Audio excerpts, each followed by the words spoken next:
తీసుకోండి. నాన్న ఆ పేపర్ ఇవ్వండి.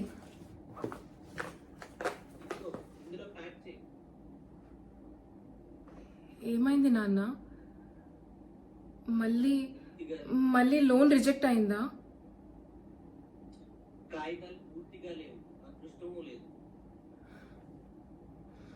దీన్ని మీరు అదృష్టంతో చూస్తున్నారా? ఇది మీరు మీ కష్టంతో సంకల్పంతో ఏర్పరిచారు నాన్న.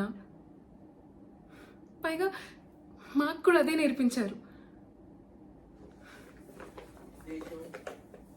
తీసుకోండి. అవి 2 పెట్టేయమంటారా? తీసుకోండి. ఎందుకంటే పేపర్స్ కంటే ఎక్కువ ఉద్దేశాన్ని సంకల్పాన్ని పట్టుదలని చూస్తాం. ఫైనాన్స్